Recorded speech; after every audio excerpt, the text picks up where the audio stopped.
Although the 15th China Airshow has already ended, its after effects are still maintaining their popularity online. What I'm most concerned about are the various people with unknown origins who showed up at the airshow site, for example, the day before yesterday, which was the penultimate day of the public days of the airshow. Such a strange person appeared in the China Ordnance Pavilion. This person was dressed casually, and didn't seem much different from most military fans at the airshow site who were carrying all kinds of cameras. However, judging from the equipment this person was carrying and his actions in the pavilion, there were big problems. This person was holding an instrument similar to a barcode scanner or a handheld X-ray machine, and there was an antenna sticking out of the black backpack on his back. Looking rather odd, as we all know, fences were installed in the Ordnance Pavilion during the public days to prevent the coming and going of visitors from getting in close contact with these combat equipment. However, this person ignored the fences and directly climbed over them. Then he carefully scanned the 120mm fully automatic howitzer with an armored Meng's high chassis launched by China North Industries Group, especially the automatic loader part of the howitzer, according to the footage taken by the on-site audience. This person stayed near this 120mm automatic howitzer for several minutes. Some audience members expressed doubts about his behavior, but this person pretended not to understand. Later, some on-duty soldiers came over to stop him and asked him to leave the restricted area. At first, he mumbled a few perfunctory words and then suddenly took a few quick steps and ran away from the scene. The on-duty soldiers immediately chased after him closely. The subsequent situation is unknown so far. According to the on-site news, this person was finally caught by the on-duty soldiers and taken away from the exhibition hall. Anyway, in my opinion, there was something fishy about the person who appeared in the Ordnance Pavilion at the airshow site, both in terms of his equipment and his actions. For example, judging from the equipment he carried, the scanner in his hand was quickly revealed to be the ART-EC Leo model launched by ART-EC 3D company in 2017, which was sold at a high price of $29,800 that year. I checked online and found that only a few stores still had it in stock, with prices ranging from $30,000 to $100,000. Given this price and its positioning, it's not just that it's too expensive for military fans or model enthusiasts. In fact, it's often in short supply. Even if you have the money, there probably won't be much available stock for you to buy. Even stranger is that this person could afford to spend hundreds of thousands of yuan on such an expensive modeling instrument. Yet he couldn't even get a ticket for the professional day of the airshow, and instead got a ticket for the public day and squeezed in with tens of thousands of people. Obviously, this doesn't make sense, unless this person deliberately chose the public day, a noisy and crowded time, in order not to attract everyone's attention in terms of the performance of the ART-EC Leo. This 3D scanner has a point accuracy as high as 0.1 mm and a texture resolution as high as 2.3 million pixels. It has a built-in NVIDIA Jetson Texas 1 computing platform, comes with a 256GB solid-state drive, and supports wireless transmission. That is to say, if you use this device to scan the object, you need to model for a circle. It can generate corresponding spatial data internally and then export it to a small computer workstation to create a 3D model. This scanning accuracy far exceeds the needs of ordinary people who want to make a CG image, or model manufacturers who need to make a model. What's even more strange is that this person was also carrying a backpack with an antenna on it. Judging from the performance of the ART-EC Leo, there should be no need for such an additional backpack. The device itself comes with a solid-state drive, and the scan data can be directly stored in the scanner and then exported after going home. Moreover, it doesn't have a wireless charging function.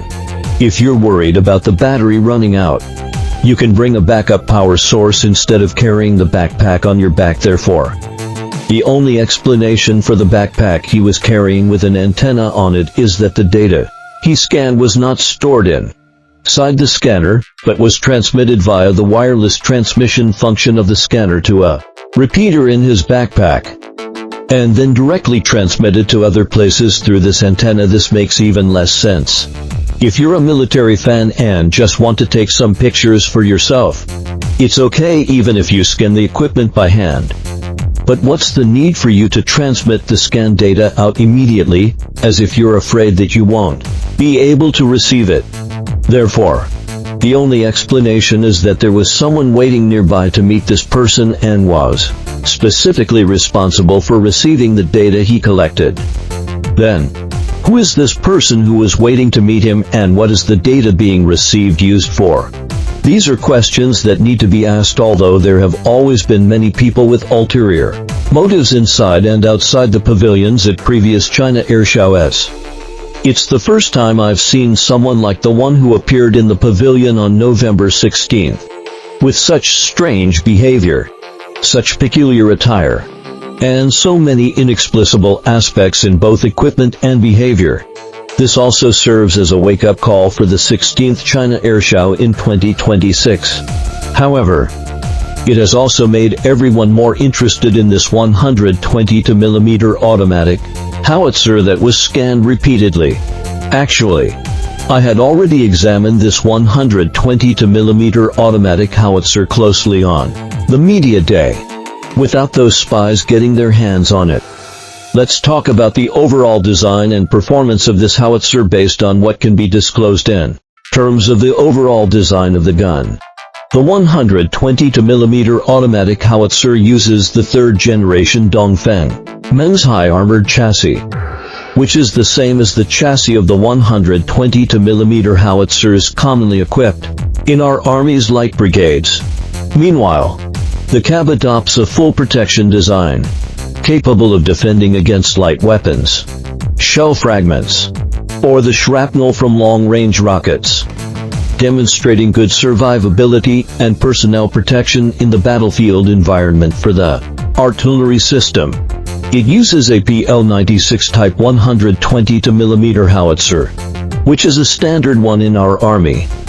Our country improved this equipment on the basis of absorbing the technology of the Soviet D-30 Type 122mm artillery by making technological improvements to enhance the matching performance between the barrel and the chamber. It is also the barrel artillery currently assigned to our Army's high-level tactical corps, with good performance and mature technology, suitable for large-scale equipment. And the biggest design highlight of this gun is undoubtedly its automatic loader design. I took a look at it closely, and the automatic loader of this gun should be of the separate loading type. On one side are the projectiles, and on the other side are the cartridges or modular charges. With a higher possibility of being modular charges, the ammunition compartment adopts a vertical design, with vertical ammunition chain feeding. It automatically loads the shells onto the loader, and then the loader loads them into the gun chamber. During this process, the loader needs to rotate 180 degrees and change from a vertical position to a horizontal position. From occupying the firing position, putting down the gun spades, adjusting the elevation and traverse mechanisms, firing the first shot, opening the breech after the first shot, to reloading repeatedly. The whole process does not require any human intervention. Correspondingly, since the elevation and traverse mechanisms of the gun are all automatically adjusted, this gun must possess the ability of integrating information and firepower. I took a look at the breech part of the gun and found that there were neither the electric gun adjusting H and LED like that of the SH-50 nor the fire control terminal control panel used for setting the firing data. Even the manual elevation and traverse hand wheels couldn't be found, which proved that all these devices were highly integrated into the fighting compartment in front of the gun after the gun enters the firing position and makes a short stop. The operator can receive the targets to be attacked transmitted from the superior firing command post, or even directly receive the firepower data. Then, with just one click in the fighting compartment to adjust the gun. Once the elevation and traverse mechanisms are precisely adjusted in position, the gun can fire.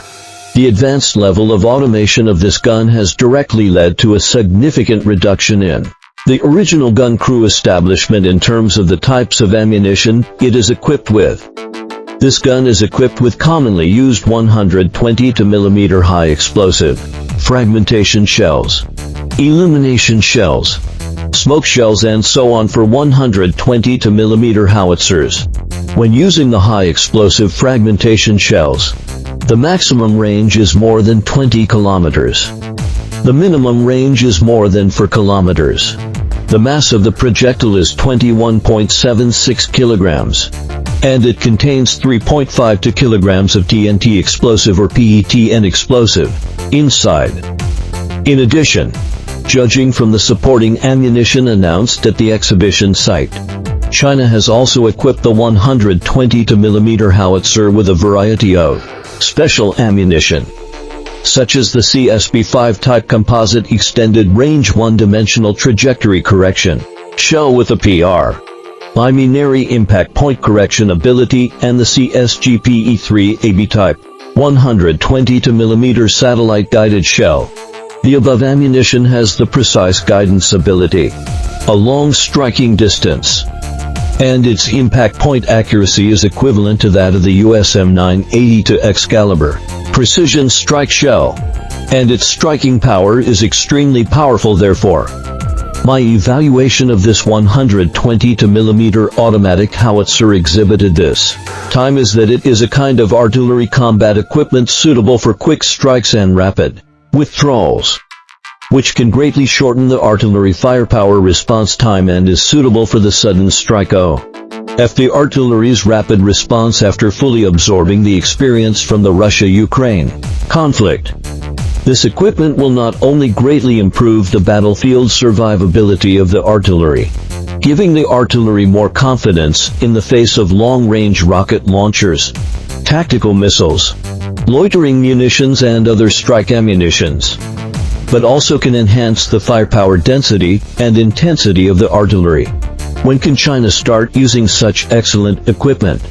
Actually, it still has some shortcomings.